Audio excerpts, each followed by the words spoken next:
thought even that a small atom can harbor so much energy. Now we do. With the atomic bomb, we have so much energy stored within an atom. So a small droplet has no reason to feel inferior.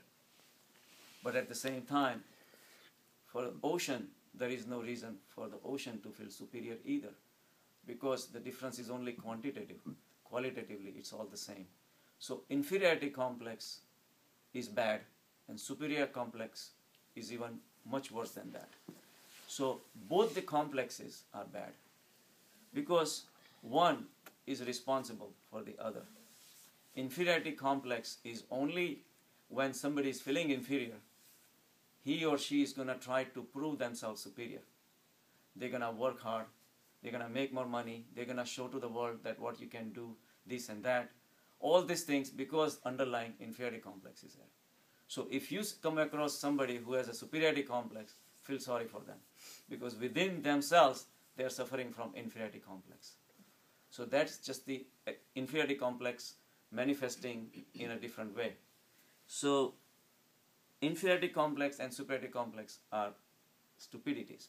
Either way, total existence is the normality for everyone to function.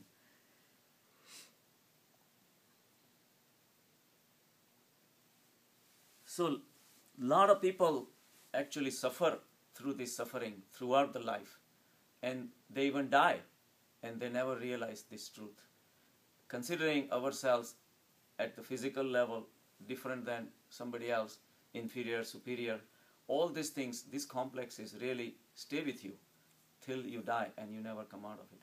The yoga teaches you to come out of all these things. I always tell about a patient of mine, he has a psoriasis. He's like 72-year-old. He tells me he never had a single day of happiness because he has psoriasis all over. He feels so inferior that he says, wherever I go, I always conscious that somebody is looking at me. That again, a sign of inferiority complex. So all these complexes are our creations, and that's because that is our mistake to consider ourselves only at the physical level. At the spiritual level, we are all the same. Whether somebody may have multiple proportions of something that we have, but at the end of the day, the numbers may have more zeros, but bottom line is we calculate our money, they calculate their money, different people calculate different money, but the proportion may change, but it doesn't mean anything. Ultimately, we all eat the same food, we all go to bed, and we wake up in the morning and we see the same sun, and we eat the same food. So the same life goes on with everybody. So there is no reason for anybody to feel inferior or feel superior. So the only way to remove these complexes, inferiority or superiority complex, is to look at the third angle in life, where we step into the realm of meditation. In meditation, you realize your infinite potential, where you become infinite yourself. So little by little, with little patience, you go into that direction. And then all the physical appearances starts disappearing. Yesterday I was reading Vivekanand.org, and they have a saying by Vivekanand every day. He says we have to look at the whole universe as a picture that is remote for us, and we have to consider ourselves separate. And from our point of view, everything that is happening within the universe, it can keep on happening. Somebody who is feeling superior, he is a stupid guy. In feeling inferiority complex is also stupidity. So all these things people suffer all the time. All that suffering will end if you start realizing your infinite potential. And that's why the meditation is extremely important. Because people go to such an extent to hide their inferiority complex. And the inferiority complex is your own creation. And when it's your own creation, you will go to any extent to prove yourself. And most of the people, or many people who have achieved kind of in the material world, they were suffering for inferiority complex. Lenin had short legs. Whenever he would sit on a chair, his feet would not touch the ground. So he had, somehow the top half of the body was longer than the bottom half of the body. So he always felt inferiority complex. So he would prepare chairs, he would make his chairs prepared in such a way so that his feet will touch the ground. Imagine a guy controlling such a vast empire, but he's concerned about his own legs. So, lot of things, Hitler was found to have a very little intelligence. In fact, he was kicked out of the army at one time because he could not perform even basic functions.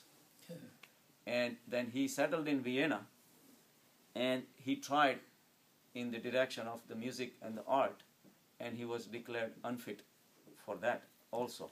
So he was kicked out of the art league.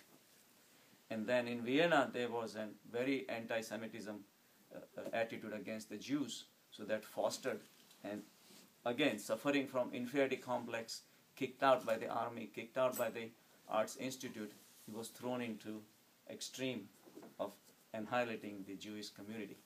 And we know the rest of the history. Stalin, who was the commander of Russia, he was the son of a shoemaker. He came with a very poor background. So coming from all these things throws you into another extreme. And imaginations can take any place and you can go to any extent. But ultimately, they both are wrong. Inferiority complex is wrong, superiority complex is wrong. So all these things have to be evened out before you can go towards the samadhi.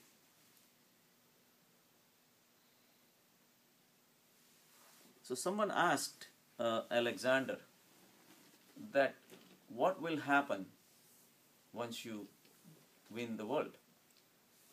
And he really started thinking, because he says, yeah, there is only one world. He said, what am I going to do once I finish winning the world? He was so confident that he will win the world. So all these things shows the limitations of acting in this world. No matter how much you accumulate, has no value when it comes to the inner peace. Inner peace is going to be your inside, your own peace by yourself. But when you start relying on the outer material world, that's when the suffering starts. So Rajneesh was talking about one of the Punjabi saying. He says, the कच्ची दीवार पे कौवा बैठा है, तेरा प्यार तो एक बहाना है, मिलना तो है रब तो तेरा प्यार बहाना है. So it's very significant. He says the people who believe in the material world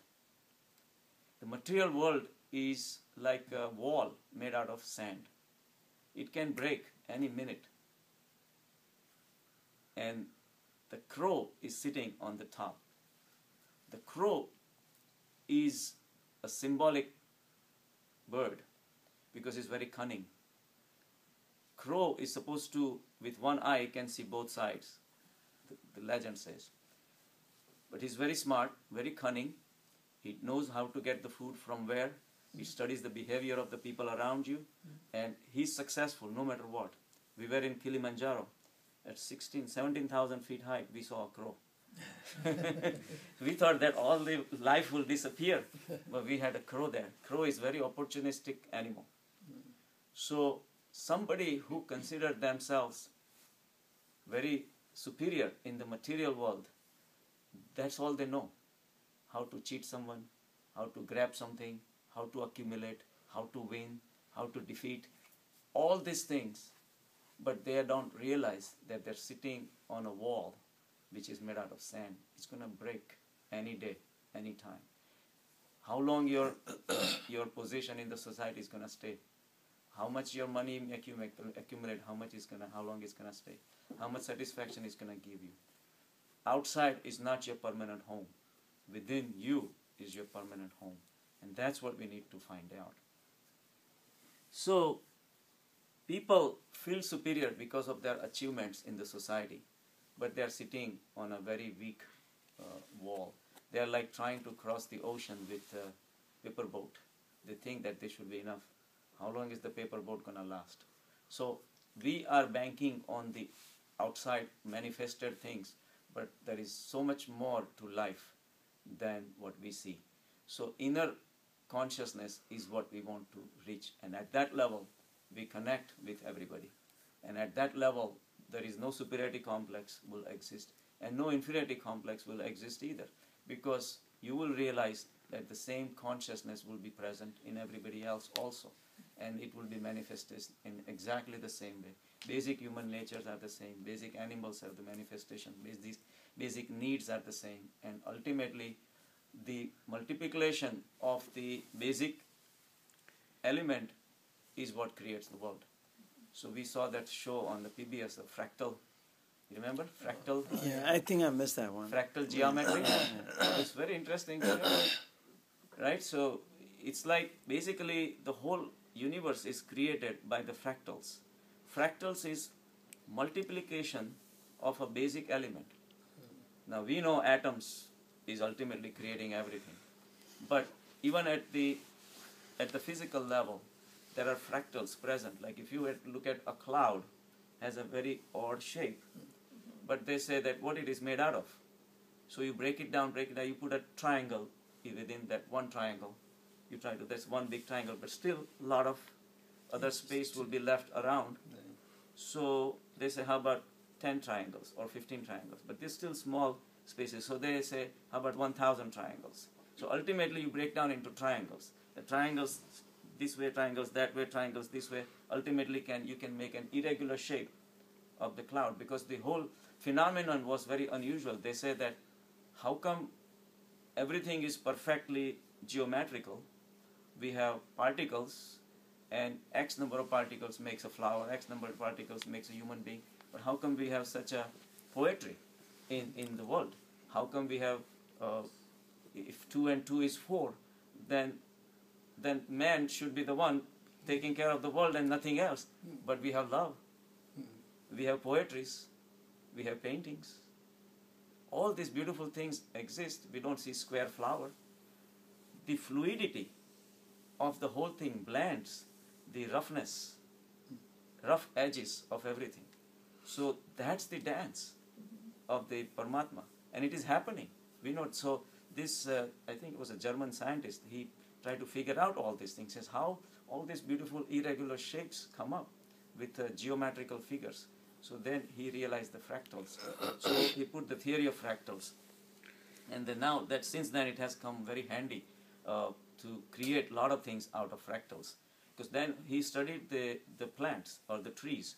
Like if there is one stem is coming out and a branch is coming out, the ratio of the diameter of the stem with the stem of the branch will be the same.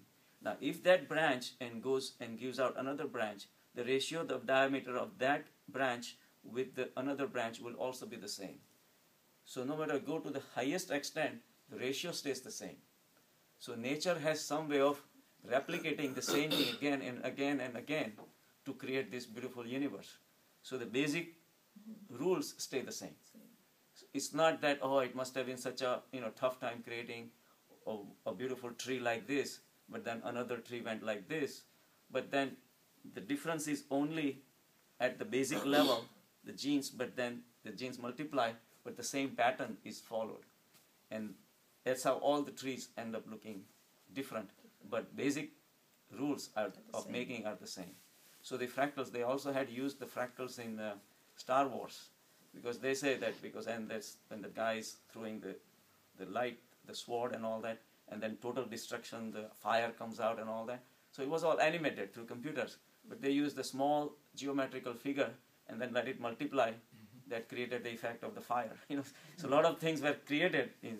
So that's how the fractal philosophy, fractal science branch has come into existence and all that. So basically, so the fifth sutra that we talked about says that whatever is in a microcosm is also in a macrocosm. Whatever is the smallest element of the universe holds the same thing what exists in throughout the universe at the infinite level even. So when you go into meditation, the meditation and the experience that you will have the same experience whether you do it or somebody else do it, or king of the kingdom does it, or the president does it. Those experiences will be the same. So at that level, there is no reason for you to feel different than anybody else. We are all connected in a single whole universe. So much for today. Right? Great. Thank you.